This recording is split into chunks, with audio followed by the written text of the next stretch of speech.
कलावंत चंद्रकांत शिंदे हे अमरावतीला राज्य नाट्य स्पर्धेत प्रशिक्षणासाठी जात असताना नेर येथील महात्मा ज्योतिबा फुले स्मारक येथे सदिच्छा भेट दिली असता नेर येथील नाट्य कलावंत एकत्रित करून चर्चा करण्यात आली। या प्रसंगी जुन्या आठवणीला उजाळा देण्यात आला। सुमारे 43 वर्षापूर्वी अभियंता म्हणून त्यांच्या त्याच नेर शहराशी संबंध आला होता।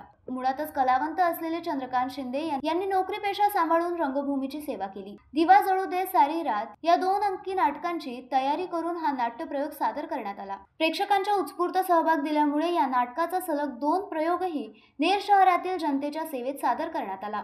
प्राध्यापक लक्ष्मण देशपांडे यांच्या वराड निघाल्या लंडनला या बहुचर्चित एकापात्री प्रयोगात चंद्रकांत शिंदे यांनी लिलिया साकारला। 43 वर्षापूर्वी जुन्या सहकार्याला भेटण्याच्या हेतूने ते नेर येथे आले होते। यावेळी सहकार्याच्या वतीने यांचा शाल, श्रीफळ, पुष्पगुच्छ देऊन त्यांचा सत्कार करण्यात आला। यावेळी सहकारी कलावंतांमध्ये अविश वत्सल, बापूराव रंगारी, चंद्रकांत तन्मने, नवनाथ दरोई, राजू श्रीवास्तव, के संतोष कुमार, हर्षद वीरकर, ज्ञानेश्वर सोनटक्के, संदीप मिसळे, संदीप चौधरी, प्रमोद दरोई, विनोद गोबरे, वैभव वाघमारे व अन्य कलावंत मोठ्या संख्येने उपस्थित होते।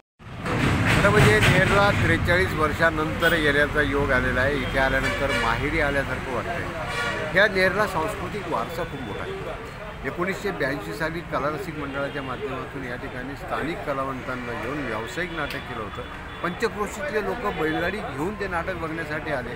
जागा मिळाली नाही म्हणून दुसऱ्या दिवशी, तिसऱ्या दिवशी सलग 3 दिवस त्या नाटकाचे प्रयोग करायला लागले। आणि मग आता ही नाट्य चळवळ अजूनही इथे सुरू आहे। नवीन यंग जनरेशन इथे आलेलं आहे। ते राज्यनाट्य स्पर्धेला सुद्धा जात आहेत आणि त्यांनी तिथे सादरीकरण केलेलं आहे। त्यांना मला असं म्हणायचं आहे की तुम्ही कामगार स्पर्धेला जा, राज्यनाट्य स्पर्धेला जा, त्याचबरोबर बालनाट्य चळवळीमध्ये देखील सामील व्हा।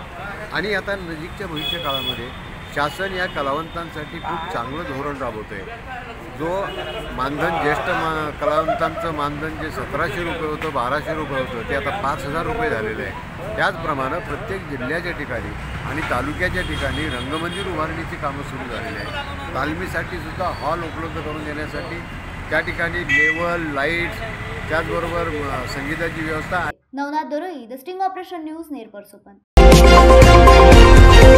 द स्टिंग ऑपरेशन न्यूज, सत्याचे दुसरे नाव, अन्यायावर लेखणीचा घाव।